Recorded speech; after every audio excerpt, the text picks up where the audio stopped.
We treat our brains like computers, like this laptop that I'm on talking to you with. At bedtime, people will act like, oh, I can just close the laptop of my brain and go to bed, right? Like it's time to just power off. But like, it just doesn't work that way. We weren't built that way.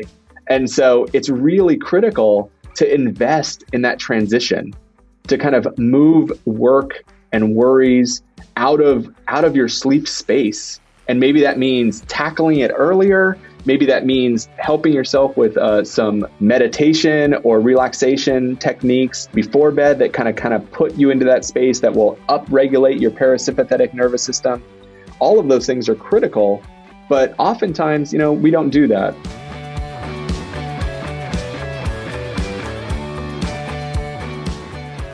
Dr. Aric Prather is a professor of psychiatry and behavioral sciences at the University of California, San Francisco, where he co-directs the Aging, Metabolism, and Emotion Center.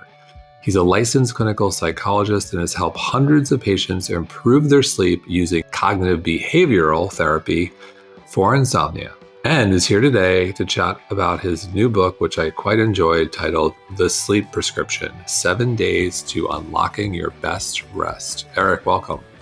Thank you. I'm really excited to talk with you today.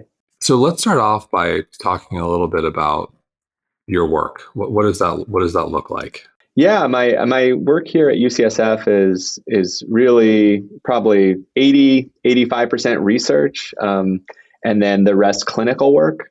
But thankfully, they kind of tie each other together. So we do a lot of work on trying to understand sleep and the causes and consequences of poor sleep. I run a laboratory here that kind of often focuses on kind of the immune system and how when people don't get enough sleep, what happens, like who gets sick, who doesn't, and then what can we do about it, right? So we also run kind of clinical trials trying to understand kind of how and why treatments like cognitive behavioral therapy for insomnia, which you mentioned, CBTI, can improve sleep and what that does for our health. And so, spend a lot of time writing grants and writing papers and running participants and collecting all the data that we use as the science base to try to get these kind of treatments and kind of the sleep science moving forward so that we can get people sleeping better. So you mentioned the data and a reference to causes and consequences. What does the data say about the causes, the main causes of poor sleep deprivation, and the consequences in terms of how it affects our health? What does the data say? What does the science say?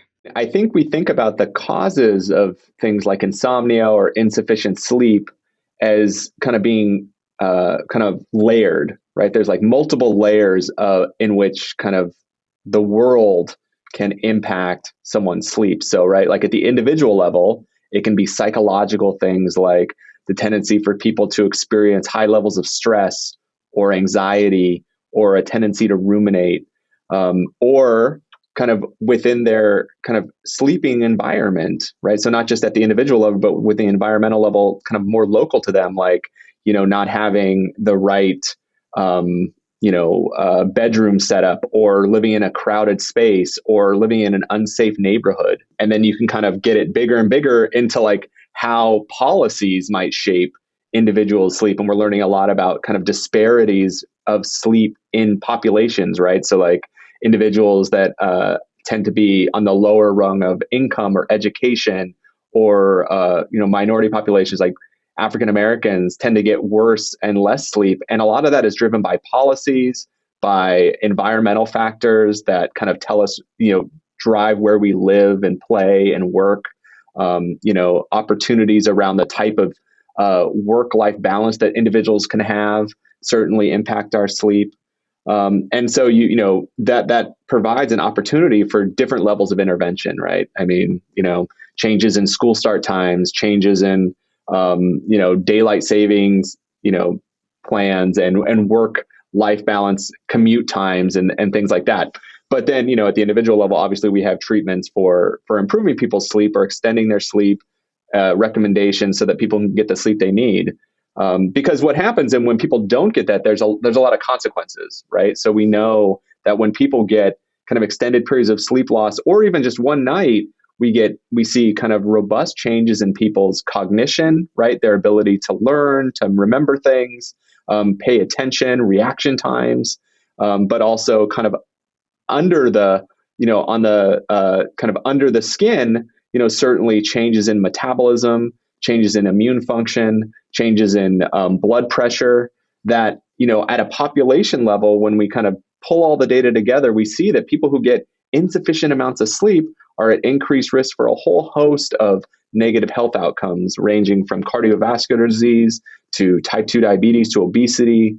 There's accruing evidence that short sleep duration might be a predictor of things like neurodegenerative diseases, like Alzheimer's disease. In fact, kind of probably the biggest scientific breakthrough that's happened in the sleep space in a little bit of time has been the discovery of what's called the glymphatic system, which is the system in our brains that actually clears out the metabolites that build up throughout the day. And it turns out that system becomes online when we're sleeping. So, actually kind of putting the biological mechanism through which, not getting enough sleep might impact our brain health. So a lot to unpack there. I want to come back to, you mentioned environmental factors, policy. What I'm thinking is circadian rhythm. You mentioned minority populations. I'm thinking of people who have to work the night shift or get up before the sun rises, who don't have the luxury of working remotely or having windows where they work. And so can you spend a little, you mentioned daylight savings too, which is something I've talked about in the show recently, where I think it's a terrible idea that they're going to make that permanent. I'm curious for your take. I've yet to talk to an expert about that, and you would be the guy to talk to. So I want to get your take. I think it's terrible for kids, but at any rate. So can we just spend a minute on that in terms of the power of natural light, our circadian rhythm, and the role it plays with regards to environment and setting ourselves up for success with sleep? Yeah, absolutely. I mean, the circadian rhythm is kind of, one of the two things that really regulates our sleep. It is very sensitive to environmental factors called zeitgebers, right? And kind of the one that is strongest in entraining our circadian rhythm is sunlight. It kind of in the morning sunlight will shut down our melatonin system and, allow that alertness to kind of take hold. And so the more that we can keep that regulated, the better off we are. Shift work is a great example when, individuals, because of their occupation, are forced into what's called a circadian misalignment, meaning that they are needing to be asleep when they usually want to be awake, right? Because then they have to work at night when they want to be asleep. Their body wants to be asleep, and that can cause a lot of havoc for individuals. People that are shift workers are at increased risk for a number of different things. In fact, in the UK, shift work is categorized as a carcinogen because of the link between cancer incidents. And that just really underscores how important the circadian rhythm is and what happens when individuals have that kind of perturbed on a chronic basis. I mean, I think, I work with a lot of shift workers, and it's hard to find good treatments for them because, they're really, you're kind of fighting biology, right? Like it's just like a misalignment of someone's kind of obligation with their biology. I mean, some people, though, are obviously on a different, tend to be on a continuum with respect to someone's circadian rhythm. So there are individuals that might select into shift work because of their circadian rhythm. And so these are individuals that have kind of a very strong delayed sleep phase. So these are your extreme night owls, right? The folks that want to go to sleep at like 7 a.m. and get up at 4 p.m. And so, it's important to know that like not all shift work is the same, but it tends to be the individuals that can maintain that lifestyle in the long term are ones that maybe have this kind of more extreme phenotype of their circadian rhythm. I will also say that, the people that have it the hardest and where we see the biggest cost with respect to individuals' health are those that have to rotate. So people that have to go back and forth between night and day shift. And so, that kind of change is really an extreme, like imagine being in kind of an extreme jet lag, right? All the time. And we all know how that can feel. And so, that over time can impact both your health and your well-being, right? I mean, it's, it really, when you're not getting the sleep you need, you're never feeling restored. That can have quite an impact on your mood. And your ability to thrive in your day-to-day life. The other thing you mentioned was, daylight savings, right? So yeah, currently the plan is to kind of make daylight savings permanent. That the American Academy of Sleep Medicine has come out with a consensus statement against that idea, and that the best case for everybody's health and well-being because of the circadian rhythm would be to maintain standard time. And so, we'll see how that goes. Policies can be changed and they can be changed back. I think the concern is that there may be a health consequence to that, particularly among people that are living in areas where there'll be very little morning light as a consequence. Yeah. And I think most people who have children or have to commute early, if I think of kids, your kids are going to be waking up before the sun rises and be at school, whether you're walking them or driving them or they're getting on a school bus in darkness. And so I think of the unintended consequences with school children. Oh yeah. I mean, I have an 11-year-old and I have a 6-year-old. So fifth grade and first grade. And I mean, as it is, it's hard to get them up. I mean, and it is here in San Francisco at this time of the year, it is dark, fairly dark. I mean, as we end daylight savings in a couple weeks or a week or so, it'll be a little bit better for a short period of time. That entrainment is really important. I mean, we know that, during development and in adolescence, there's already changes to people's circadian preference. Adolescents tend to become more delayed for a short period of time. It's kind of a normal part of development.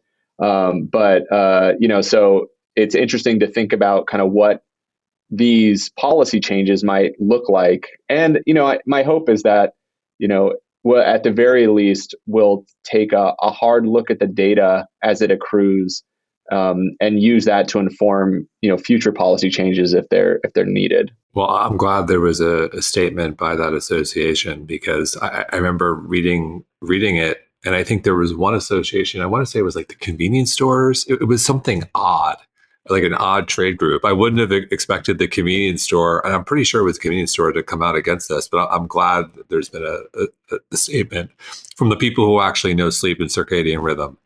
Because as a parent, I'm like, this is a terrible idea. So can you talk a little bit more about how we can all try to optimize our circadian rhythm if we are fortunate enough where we're not working a night shift? What can we do to make sure we're set up for success there? Yeah, absolutely. I mean, and so I mentioned there's a lot of environmental things that kind of tell your body what it's supposed to be doing, right? And so the more predictable those things can be, kind of the more entrained your rhythm is. And so, the first thing that you start with is kind of maintaining a stable wake time, right? And that can be challenging for people. A lot of people like to sleep in on the weekends, things like that. But, from a circadian rhythm point of view, maintaining a stable wake time is kind of the first step. And what that will do ultimately is make your kind of bedtimes more predictable. So in this book, I talk a lot about, we don't make sleep happen. Kind of sleep comes to us, right? Like it kind of washes over us. The one thing we can control, though, is when we wake up. And so, for people that have insomnia, for instance, that's a better approach, because you don't want to put all the effort at bedtime to be like, oh, I need to be in bed. I need to be asleep. But, even from a circadian rhythm perspective, it's something that we can control. And once you set that wake time, the next step is to try to get some early morning sunlight. And if you live in a place where sunlight isn't easily available, I did my graduate training in Pittsburgh, Pennsylvania, in the U.S. And Pittsburgh is known for lots of second place things, but it's second place for the most cloudy days next to Seattle. And at least that's what they tell us. And so it was really hard to get sunlight. And I will say, in my psychology friends, we all had light boxes. So, it's something that if you can't get early morning sunlight, or it's too difficult for you to get kind of that directly in your eyes, a light box at 10,000 lux is certainly sufficient. And we say like 30 minutes, and that really will help and train your circadian rhythm. And then after that, there are lots of other things in our environment that can help and train our rhythms to keep it in a healthy space. And so, that is, kind of the next big one is around meal times, and keeping those consistent. This is kind of most obvious when people are out, when their circadian rhythm is misaligned and they're trying to get it back in place. So like, for instance, if you go, into a different time zone, say you go from the West Coast to the East Coast of the United States, that 3-hour difference, the thing that will help people get back on track most quickly is, standardizing the meal times in the place that you're in. So, start eating even if you're not hungry, because that will put you in a place that will tell your body, like, I'm in a different zone. I need to shift my circadian rhythm. And so the more, you can be consistent with that, the more robust it can be. And then the other thing that, has been shown to be effective in maintaining people's circadian rhythm is physical activity, right? So doing physical activity, ideally around the same time each day, which will also help and train your rhythm, allow you to kind of make it more predictable for your bodies, because your body will know what it's supposed to do around that time, right? Like, I always talk about, our brain is just like a big predicting machine. It's just taking in all the information it can to kind of make the best predictions and decisions about how to use metabolic resources. The circadian plays a role in that too, because it lives in our brain. And so the more predictable things can be for us, kind of just the better things work in general. And that's exactly true for the circadian rhythm. And then finally, at the end of the night, right, as the sun goes down, that's another place where you want to be protecting yourself against light exposure. There is a lot of talk about kind of blue light exposure from screens that we know can, impact melatonin production and kind of slow that. And so, you just have to be thoughtful about that. You don't want to, as the sun goes down, as you kind of begin that transition into kind of bedtime or your evening, you certainly want to be protecting yourself against bright lights and kind of bright screens. Though, I also make a case in this book that, for people that are trying to get to sleep, it's often around the content that people are consuming that keeps people awake, less so the blue light. But, for people that are sensitive to that, then, certainly we thankfully have ways, whether it's kind of night shift mode on your phone or like on your computer or what have you, to try to protect that. So all of those things together will help maintain a robust circadian rhythm. A lot to unpack there in terms of the content you're watching. I couldn't agree more. My wife and I will often, go to Hulu or Netflix and try to watch something somewhat entertaining, and it helps unwind us. It helps relax us, get our mind off of work. If we were to watch, perhaps the news that can be a little intense, I have a feeling we'd have a lot more trouble getting to sleep. Yeah. That's right. With that said, I'm going to spend a little bit more time on light. So, you mentioned Pittsburgh, Seattle having clouds. The sun's still out there though? Like, if you get outside, you're not, you're not going to be, getting a tan per se, but like the sun is still there. So you can still benefit from the light. It's not like if there's a cloud, you can't go outside. If it's cloudy, you could still go outside, get that natural sunlight. Right. That's absolutely true. I think, I mentioned Pittsburgh in part because, because of the cloudiness in the winters, there's a fair amount of seasonal affective disorder that happens there, and so I think that's part of it. But no, absolutely. I mean, I think when people can get outside, I guess I have definitely run into challenges where people are at home and it's too cold outside, or they don't have ample access to sunlight. And that's where kind of light boxes can really play, or it's a convenience factor, right? Like they can like eat breakfast and just do it versus kind of getting out. I mean, the best case is like when people have pets and they're like, oh, I'll walk my dog around this time. And but also as the seasons change, that's where it can become a little bit more challenging based on your work schedule and the like. Can you talk a little bit more about the light box? Because if I'm listening, I'm thinking, what is it? Are there brands? Where can I get one? Because I think many have heard that artificial light, is not optimal for your circadian rhythm. So if there is a specific type of lighting one should look for, I would love to spend time on this one. Oh yeah, I think so. There's like it doesn't need to be fancy. I think the primary criterion that you would look for in a light box is one that will give out 10,000 lux, which is a unit, and so that is sufficient, right? Like that's what you're looking for. There are probably like fancier versions and more economic versions, but the goal with respect to kind of getting the light that individuals need in the early morning is just that. And so, that's what I would look for. I think the other thing that I always want to make sure that I bring up when we talk about light exposure and these light boxes is like more isn't necessarily better in this case, right? Like, because I've definitely run into folks that like, oh, I got this light box, and you go to their office and it's like on all day, and we don't think that that's probably great for circadian rhythms. I'm not sure if there's like tons of data on that, but it's not. The idea is that you just do it in the morning. You can do it for 30 minutes, and kind of go about your day. Again, getting outside is better for lots of reasons, right? You get fresh air, you get physical activity. There's lots that we've learned about the importance of nature in our environment, and you can kind of bundle it with other things you do, like getting that first cup of coffee, having some social interactions, all those things. But for those that's not part of their lifestyle. Just the light box, 10,000 lux. Easy peasy. What about for those who have early school drop off or commuting early in the morning? Does being in a car driving in natural sunlight count for anything? It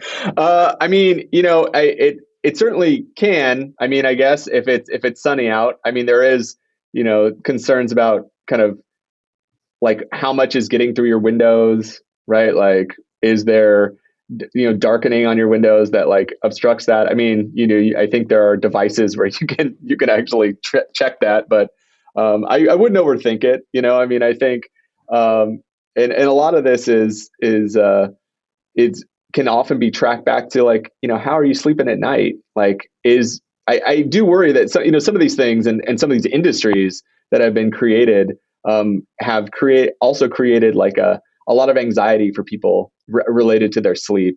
And, I think we can kind of add these things on, but, kind of maintaining kind of a healthy, predictable lifestyle will probably get you a lot farther than, buying a light box. But, for those that where their circadian system might not be optimized, it's certainly something to do. But it's true that, you have to fit it in the context of your life. And if you're getting outside already and you're getting, whatever amount of sunlight that you're getting, that might be sufficient. If it feels like it's not, you can try something else. I think this is where, people have this opportunity to do these like very simple experiments to see what might help them. Right. It's worth doing, especially if it kind of improves your kind of health and well-being from your perspective. So you also mentioned jet lag as a huge circadian rhythm disruptor, and I used to fly a lot. I have to fly again, and so I want to. I think a lot of people are starting to fly again. I already have begun to fly quite a bit. And so, with that said, so for example, if someone has to fly from the East Coast to West Coast or vice versa, is there a threshold in terms of length of stay where it makes sense to cross over to the other time zone? For example, I have to fly next week from Miami to LA. I'm there for 48 hours. Does it make sense for me to adapt Pacific time zone or not even try?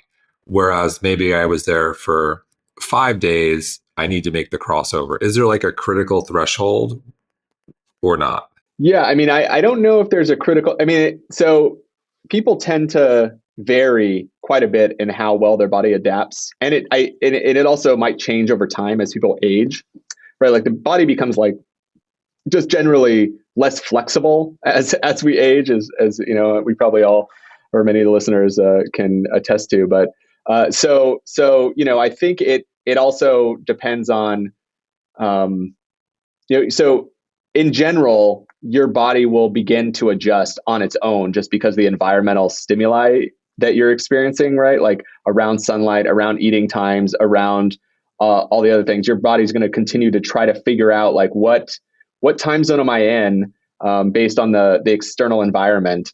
And so you can try to halt that if you want, if you don't want to cross over, right? Like you can try to kind of regulate your sleep times in such a way that will allow for that and protect yourself from sunlight, or ensure that you're in darkness to try to kind of facilitate that.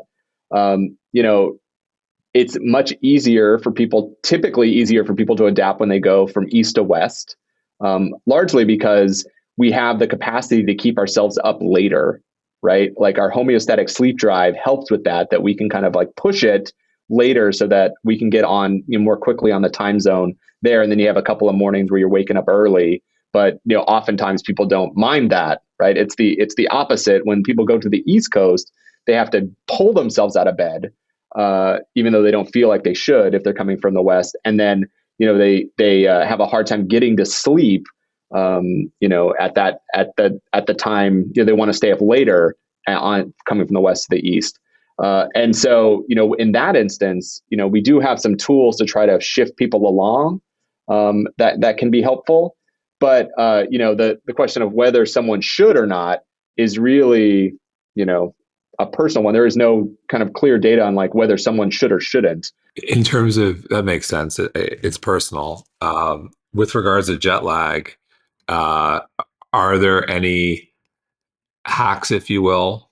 Hydration is a big one, I'm assuming. Yeah. I mean, from, one of the things that we do have worked out is how to help people shift in the context of jet lag.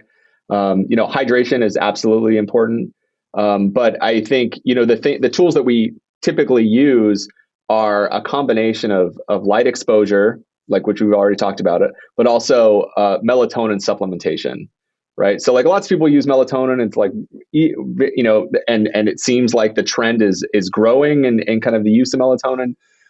Admittedly, the data around it helping people with insomnia is fairly weak. So kind of like in randomized clinical trials, there's not like a ton of evidence that it's going to help people compared to a placebo. But what it has been shown to do is be good at helping shift your circadian rhythm, right? So the way in which we do it when people have jet lag is we recommend that you basically take a really low dose of melatonin. And so this is around like 0.5 milligrams, which is generally much lower than you would see at like your convenience store or health food store. But it seems like that low dose is good for this. And then you have people take it about 5 hours before the bedtime in the place that they're in, right? So if you're flying from Los Angeles to New York and you want to be in bed at 11 o'clock New York time, which of course feels like 8 o'clock to you coming from LA, then you want to take this low dose melatonin around 6 p.m. in New York, right? And what that does is, and it's somewhat counterintuitive to people because it's thought of as like a supplement that will help people fall asleep. What it does is it really just cues your brain to start making melatonin, right? It like gives it a little taste and like says your brain's like, oh, your pineal gland is going to start making, releasing melatonin in your system. And melatonin is just, it kind of sets the table for sleep, right? And it helps slowly shift it earlier. And then, so hopefully that helps. But then also the next morning when you wake up at the time that you're supposed to, you drag yourself out of bed. No one likes it. But then as soon as you can, if you're in a hotel room, open up the shades, get that sunlight right in your eyes, so that you can shut down that melatonin system that your body is used to making because you're on the West Coast and you think your body's going to be sleeping 3 hours more.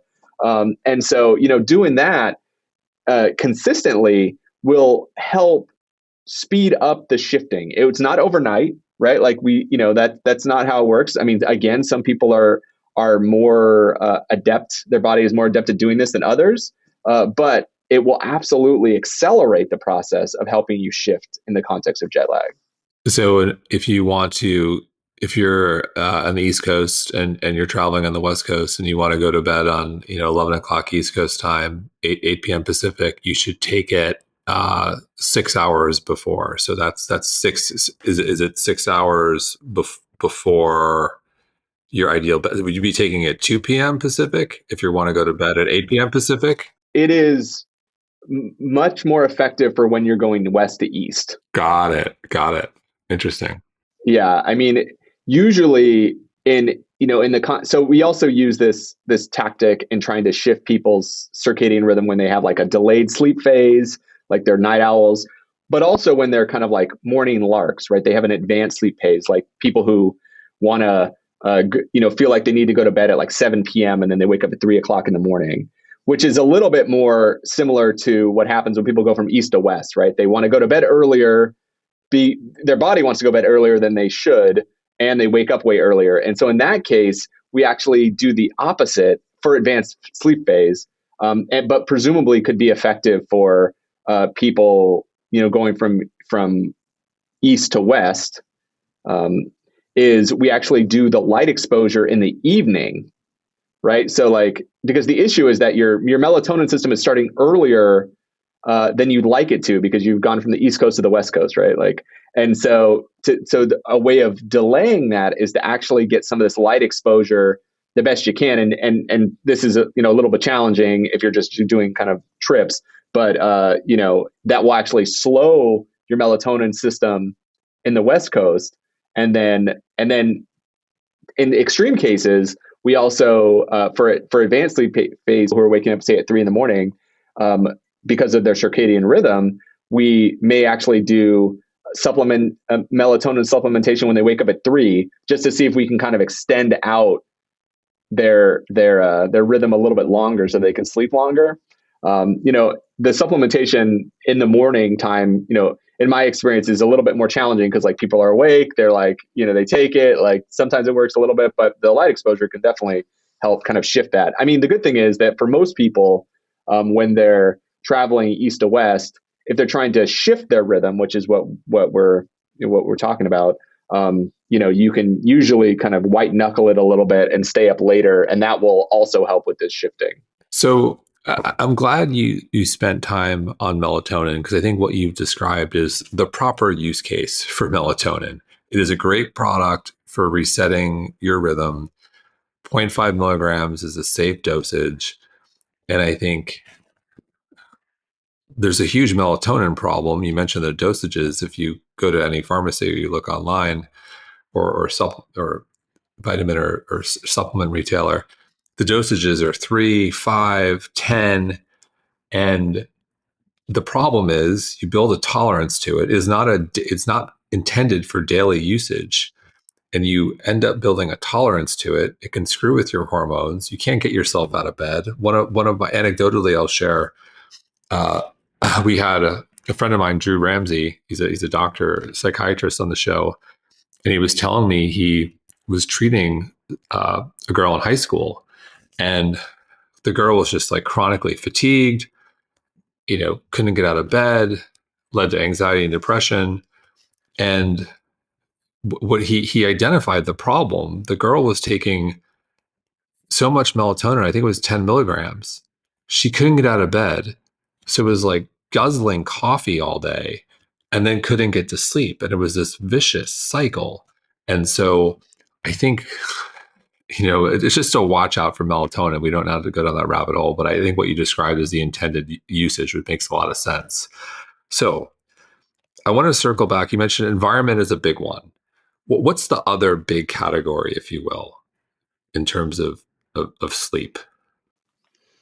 I mean, so environment is a big part of it. And then, we have good understanding of the levers that kind of move around our sleep biology, right? And so behavior is the other big bin.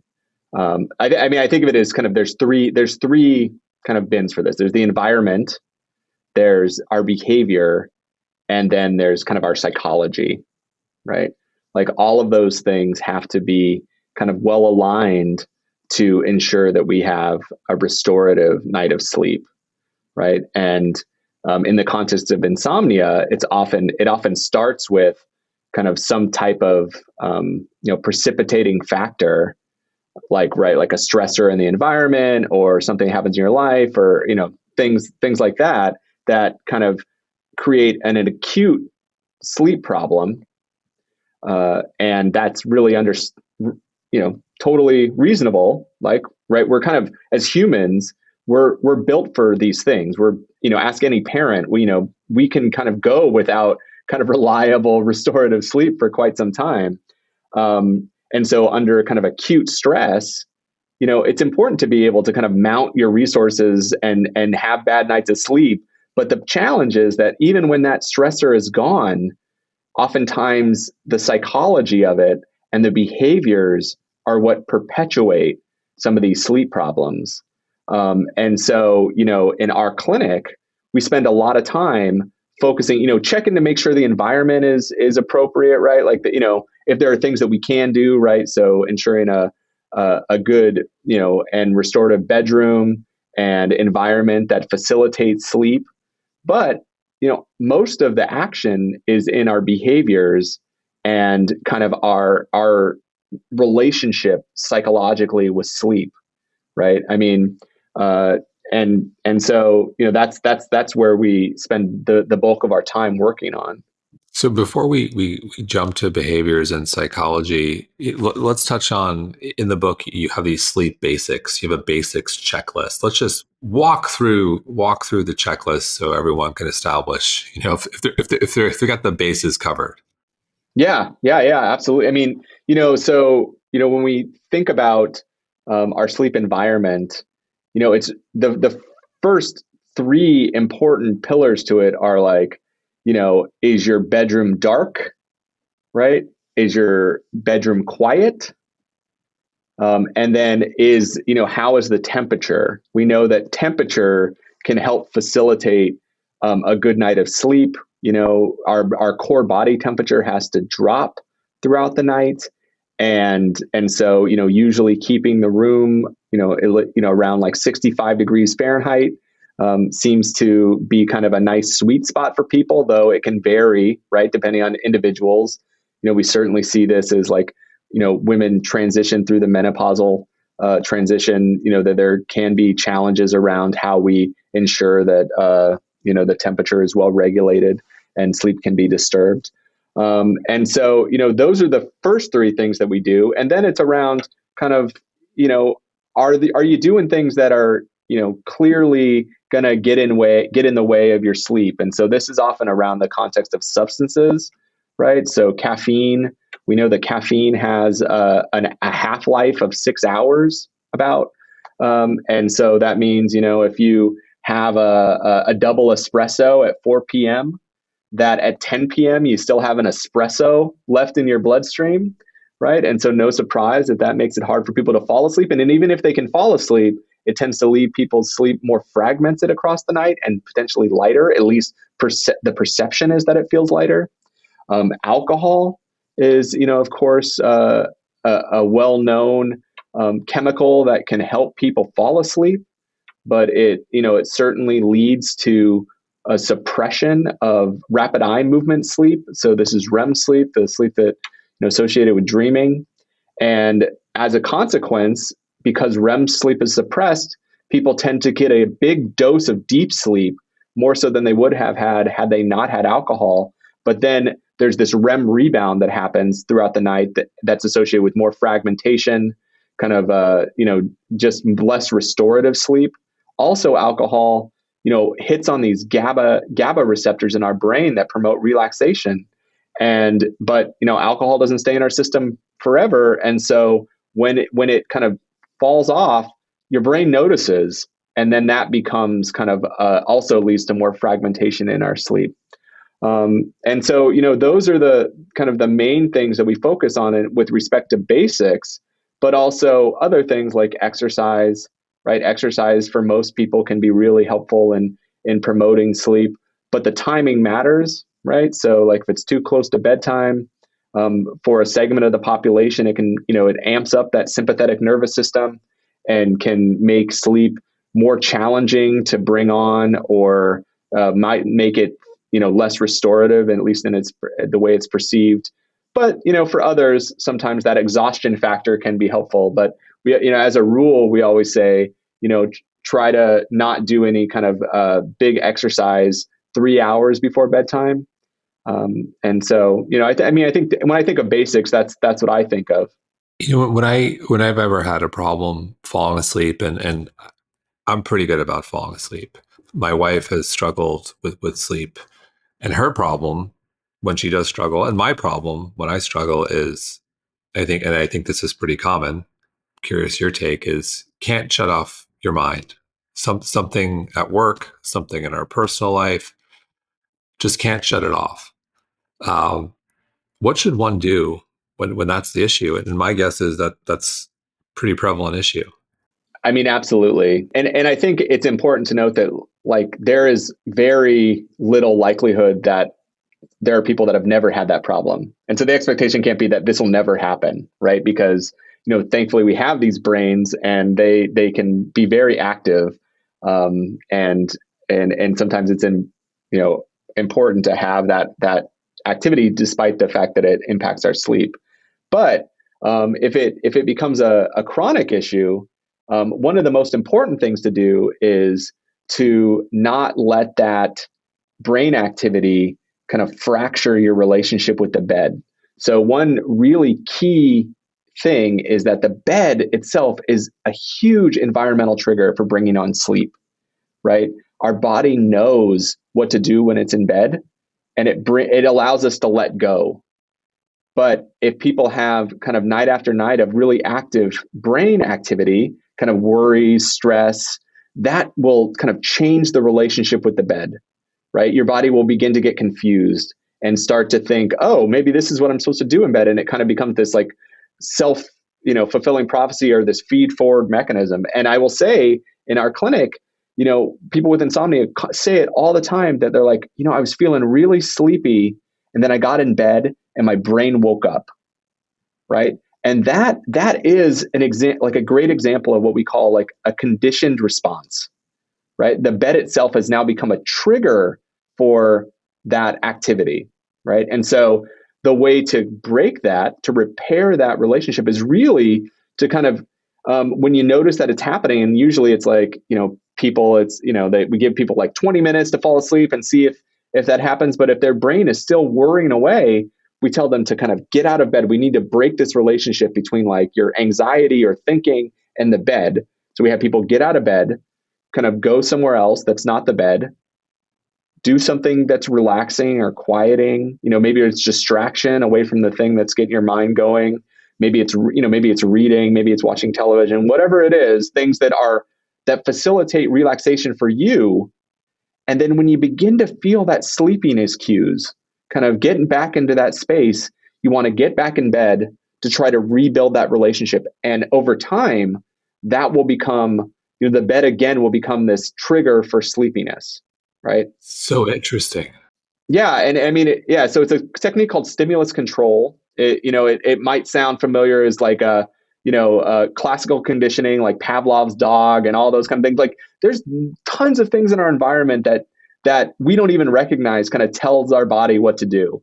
An example that I've always used is that, for a long time when I would get home to my apartment in San Francisco, I would touch the doorknob and I would immediately get hungry, like because I got so used to eating something as soon as I got home, like a snack or whatever. It became so prevalent that it didn't matter what time of day it was, how recently I'd eaten. Like I'd touch the doorknob and my body would be like, oh, like let's make insulin. Like it was, and that really is in line with kind of the circadian rhythm too, like, and the idea of kind of standardizing things because your body is trying to guess what it's supposed to be doing next. And so the same is true for sleep, that it really is an important trigger. Now, the example you gave is like, okay, well, you're having this night where your brain is really active. Like, what can you do? Oftentimes, I suggest, trying to get out in front of it, right? So we have techniques to kind of try to move that things that you think might get in your way out of the bedroom and out of that sleep transition. I think it's also related to this importance of having a sleep transition, right? That, I mean, oftentimes these days, we treat our brains like computers, like this laptop that I'm on talking to you with. Like at bedtime, people will act like, oh, I can just close the laptop of my brain and go to bed, right? Like it's time to just power off. But like it just doesn't work that way. We weren't built that way. And so it's really critical to invest in that transition, to kind of move work and worries out of your sleep space. And maybe that means tackling it earlier. Maybe that means kind of helping yourself with some meditation or relaxation techniques before bed that kind of put you into that space that will upregulate your parasympathetic nervous system. All of those things are critical, but oftentimes we don't do that, right? Like, and so because kind of identifying that as more of like an investment. Like I like to think of sleep as like an investment in kind of being a better person during the day. And that's the return. Well, I also think this idea of separating spaces and our brain's response to spaces of someone who's working from home in a studio apartment. Wow, I'm eating, I'm sleeping, I'm entertaining, and I'm working all from one place. It's like and look, that's the reality for a lot of people. But that you really need to, within your space, carve out spaces to do that effectively. Yeah, I mean, and like you might imagine any major metropolitan city, but San Francisco is certainly, it falls into this where very often it's like, yeah, someone's bed is their desk, that is their table, all that kind of stuff, and so this idea of like, oh, you can't sleep, get out of your bed, and people are like, well, where am I? I don't know, where am I going to go? Like, this is my place. And so I think one of the things that's important about that is there are adaptations to this to kind of be more flexible for those circumstances. And it also comes up, and as people age, like maybe they have chronic pain, maybe they're at risk of falling and they can't, in the middle of the night, and they can't get out of bed. Lots of reasons people can't get out of bed, but it actually is about, I mean, kind of akin to what you're saying, is like, making it clear to your brain that what I'm about to do is different than sleeping. And so, whether that's, sometimes we have people like, sit all the way up in bed, so that it's like not laying down. But, one thing that works really well, and I mean, you see this with kids, is, flipping over to the other side of the bed, right? Like, like where your feet is at the foot of the bed, or, for people that sleep alone, kind of moving to the other side of the bed that you don't usually sleep on, and do the same kind of thing. Like when you begin to feel sleepy again, you get back in your regular sleep position. And that seems to be helpful as well. And so there are these adaptations, but you're right. It's about kind of making it clear, these transitions, like demarcating in time and in space where sleep is happening and where it's not. You just have to get creative and intentional. If you're going to be working, you got to get dressed, and you got to, sit at the table. Don't do it in your pajamas. If you're going to eat in a specific area, you just have to be intentional, but it's doable. So that I love. That's such a great actionable tip for those struggling with getting to sleep. And the other big problem, which we've all experienced, Waking up in the middle of the night. How do you get back to bed? What should we do? What should we not do when we inevitably wake up in the middle of the night? Thankfully, I mean, in some ways, there's nothing special about the middle of the night versus like going to bed at night. I mean, the only challenge is that, I mentioned there are kind of like two main things that regulate our sleep. The first is the circadian rhythm, and the second is our homeostatic sleep drive, which is our kind of like drive for sleeping. And, that is really helpful in helping people get to sleep. Like we'll kind of like build it up in clinic. Like we'll have people stay up later than they usually do, and then they'll be easier for them to fall asleep at night. But then it kind of drains out, and so then people wake up in the middle of the night and they don't have as much sleepiness on board, right? And it turns out like when people wake up, it's unfortunately it's not. We don't think about like the best things going on in our life usually, right? Like our mind is kind of filled with all the things that we should do or should have done, and all of these kind of like turmoils. And so, I mean, again, the principle is still the same, that if that happens and you give yourself a chance to fall asleep, get back to sleep, and it doesn't work out for you, then if possible, you want to kind of remove yourself from the situation, right? And do like a reset. And so that could be, and when you do that, again, it's things that help facilitate sleep for you.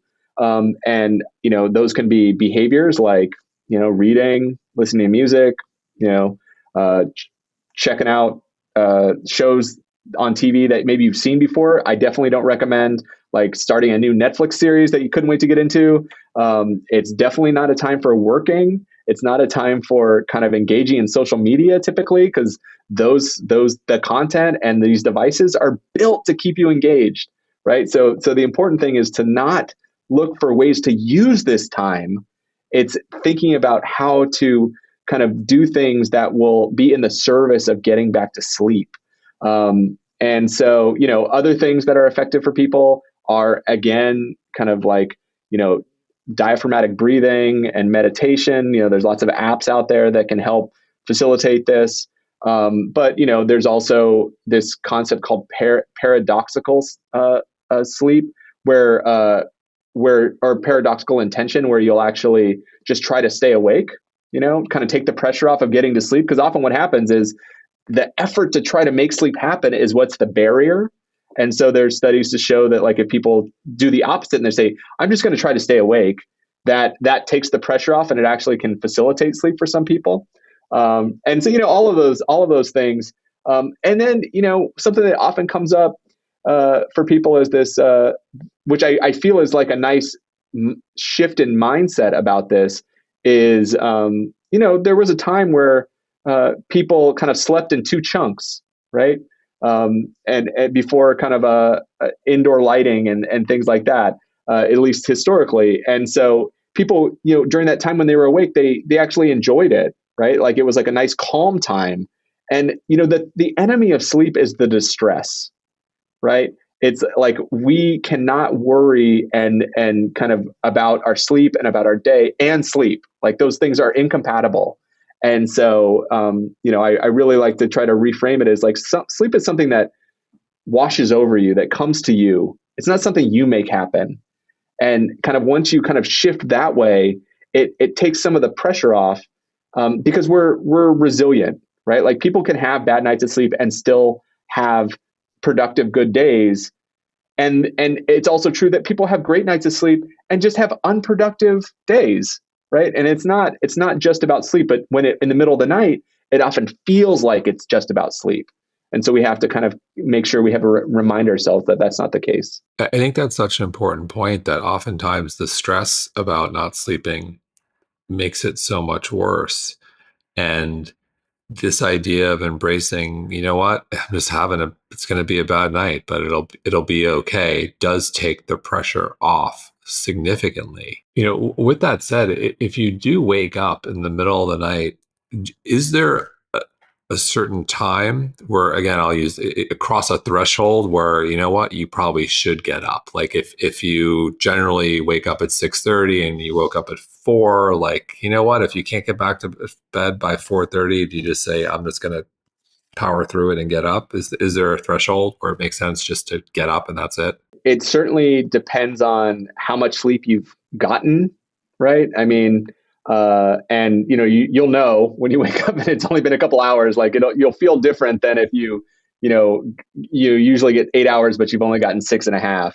I mean, one of the things that is interesting is, early morning awakenings have become, at least in our clinic, and I, talking to other sleep clinicians, has become a bigger topic of discussion, in part because, when people fall asleep, you get this big dose of sleep, right? But our sleep gets more fragmented over time. It gets lighter, right? Because the homeostatic sleep drive, this thing that I think of as like a big balloon that fills up with sleepiness, is like much flatter by the end of the night, right? Like it's kind of like drained out, right? And that leads our sleep to be, more fragmented and lighter. And we just tend to wake up more. And so during the pandemic, when stress was so high, and for a lot of people, it hasn't abated, there was just, our minds would just start going, right? Like we'd start, and it was on those early morning awakenings where it happened. Now what we recommend is, it's true that, if you're getting up at 6 and you wake up at 5:15, it might be hard to get back to sleep, right? But we also know that just rest can be restorative, right? We know that kind of, it's really interesting in kind of like in the meditation literature that we know when people are meditating, in some cases, their EEG brainwaves mirror that of light sleep, right? And so so it's a really interesting idea that like people just resting there, as long as they're not worrying, as long as people aren't fretting and planning and all of those things, and just kind of resting and potentially going in and out of sleep, it's absolutely fine to kind of lay in bed. So that is the one kind of modification where about this idea of like, if you're laying in bed and not asleep, you should get out. In the early morning hours, just because of the way that sleep is structured, it can be hard to get back to sleep, but it doesn't mean that you necessarily have to get up. That being said, if you are like, you're awake, right? And like people know this experience, like they're just awake, like I'm not going to sleep anymore, then you might as well just get up, right? With the knowing that, so maybe you got less sleep than you wanted to, and maybe you're going to have to modify your day a little bit because you're not going to have the same level of energy. But you know that coming night, your body's going to compensate, right? It's likely that it's going to be easier to fall asleep. Your sleep might be deeper and likely more restorative than it otherwise would have been, because of your balloon you might wake up with it a little bit more inflated than it should have been, right? And so that means like as you go throughout the day, it's going to get bigger and bigger and bigger. And your body will take care of you, right? So that's the way I think about it. So in your opinion, what's the biggest misconception about sleep? The biggest misconception about sleep is, well, I'll provide two things that I think. One is that it's kind of a waste of time, right? Like there is a consideration in the Western world in general, because we're doers, right? Like it's like, and that sleep is like the thing on the last thing on the list to get done when the rest of the day is done. And so that framework, and certainly not in line with your podcast and other people, is part of the challenge, right? Like that people see time as finite, of course, and then they want to kind of fill that time to be as productive as possible. And that's short sleep. And so as a consequence, people don't appreciate the fact that when people get sufficient amounts of sleep, the time you use when you're awake is of a better quality, right? Like we think better. We're better partners. We're better parents. We're more empathetic. We're more productive. Our cardiovascular health is better. Our immune system works better. All of the things that we, have values around are enhanced by spending the appropriate amount of time investing in our sleep, right? And then the second thing, which is somewhat related, is that, that sleep is just, an is an inactive process, right? That we like go to sleep, but our brain is incredibly active during that time. And there's things that only happen during sleep. Again, kind of really emphasizing the critical nature of it. And I think often people don't appreciate sleep as a process. And that is part of why people don't see it as kind of the investment that it should be. What's something that only happens during sleep in the brain? I think the best example is this glymphatic system that we're learning more about. I mean, and that was like, that blew people's minds, like when that was discovered. So in terms of science that's coming out, what are you interested in or exciting about? Where do you think the field is going? It's exciting / embarrassing about like how much we don't know about sleep. And I think there are like a lot of really interesting questions that people are trying to tackle. One is around trying to understand sleep need, right? Like we don't have a good metric for like when someone has sufficient amount of sleep, or like, how much an individual really needs for sleep. The American Academy of Sleep Medicine's recommendation is that for adults, they get at least 7 hours per night to maintain optimal adult health. Now, that's honestly mostly based on kind of population level data, of thousands and thousands of people who answered a single item question about how much sleep do you get? You know what I mean? Like, and that's like clearly not sufficient. But that's, I mean, and it's probably pretty accurate given that like the scale, right? Like we know that just that question will actually be pretty predictive at the population level. But there's clearly much more to it, and there's probably a lot more to do with kind of what about the architecture of it, and does everybody really need 7 hours, and like who are the people that don't? There's work going on here at UCSF around the genetics of sleep and following folks who are what are called familial short sleepers. These are genetically driven short sleepers who, for whatever reason, need less sleep. Like they're more resilient than other people, and it seems to be genetically driven. So they can, they identify these mutations in families. Then this group will then create mice that have this mutation that'll make them short sleepers, and then they can do all these tests on these mice to see like what happens. It turns out like they do not suffer the same ailments that we think short sleep should produce. And so, what is it about that? Like, how do we use that information to try to understand kind of need? And so I think that's really exciting. And then I think the other exciting area is around modulation of sleep. And this has mostly been in the context of enhancing slow wave sleep. And so slow wave sleep is kind of that deep restorative sleep. It's N3 sleep on an EEG wave. And, there are groups that are working in different arenas to try to enhance those while people are sleeping, whether it's like through auditory tones, which is kind of the most common one. And what they're finding in kind of this really early work is it may have, benefits to things like cognition, right? We know that sleep is so critical for cognition. We were thinking that sleep is, perhaps an important predictor of, long-term brain health.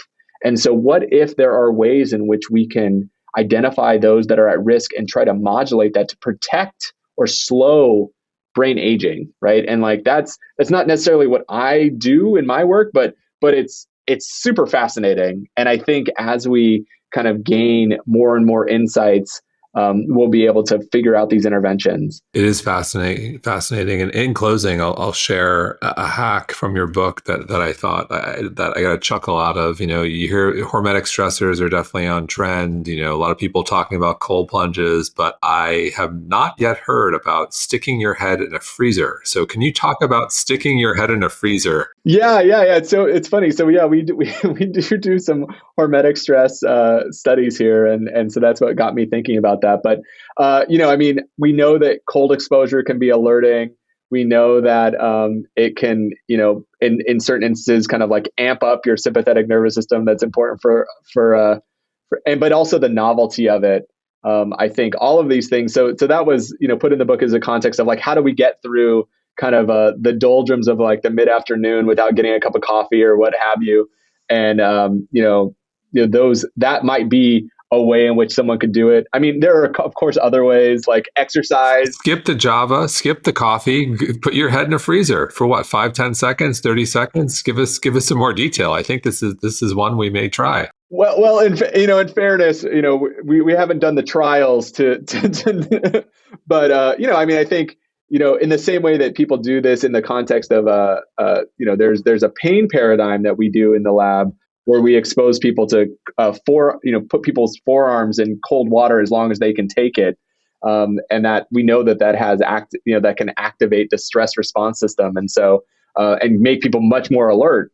And so the same would be true in doing that. Of course, you don't want to be on a step stool or anything like that, but just getting that on your head, getting you woken up a little bit, can get you moving, hopefully. Well, it's a little after 3 here on the East Coast, so we're going to close this interview. I'm going to go stick my head in the freezer instead of grabbing espresso. So, Aric, such a pleasure. Thank you so much. Yeah, absolutely. Thank you.